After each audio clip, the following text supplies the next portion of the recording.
I was born in Guatemala into a Christian family. My grandfather was a pastor, so I grew up all my life knowing Jesus and all his stories of Moses and his parting of the Red Sea.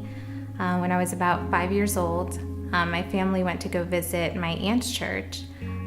There I went to Sunday school, and she was teaching over the plan of salvation. And at the end of the lesson, she asked us all to close our eyes and bow our head, and she asked those who were saved to raise their hand. And as a 5-year-old, I peeked just to see, out of curiosity, who was saved, and come to find out I was the only one who didn't raise her hand. So she asked if I wanted to accept him as my savior, and I said, yeah, sure. I didn't know the type of commitment that it was, or the severity of accepting Christ as my savior, how much of a life-changing decision that was. So I didn't really take it to heart. I just did it because I didn't want to be left out. At the age of 7, my parents decided to move us to the United States. So we came here, and we came to my uncle's house, and we went to his church, who ended up taking us in. And they kind of became our family. The pastor there was preaching on heaven and hell, a series on heaven and hell.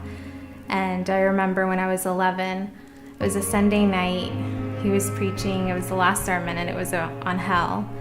And at that time, it became so real to me, and I was so convicted. God just moved in my heart, and I realized that at the age of 5, the decision that I made, I really didn't mean it with my whole heart. I didn't comprehend or understand. So I went to the altar, and that night I accepted Jesus Christ as my Savior. And at that time, I started developing a relationship with Him.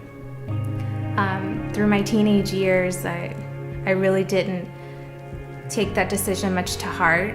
I would go to church on every Sunday, Wednesday night, but I didn't start developing a relationship until I went to college.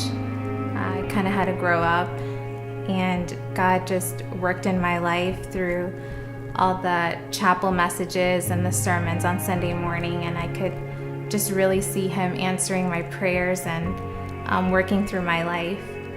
It was in college that I met Tom, my husband, and a couple of years after we graduated, we got engaged, and he said, that God had put on his heart to move to California.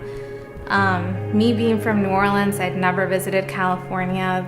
The most west I'd been was Texas, so it was really scary for me, not having any family here or having any friends.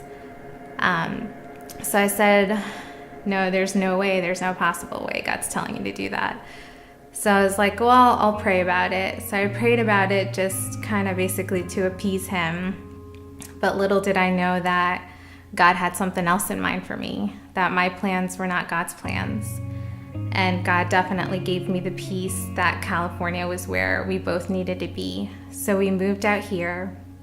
And we definitely knew that we wanted to plug into a church that we could serve and be a part of. And through a series of events we met, through visiting churches, we met Joanna and Robert, and they introduced us to Josh and Antioch Church. And one of the most things that I liked about Antioch is how welcome they made us feel. Immediately, we were like family to them. And not only have we grown closer together in our friendship at Antioch, but we've grown closer spiritually. And I think that's one of the best things I like about Antioch.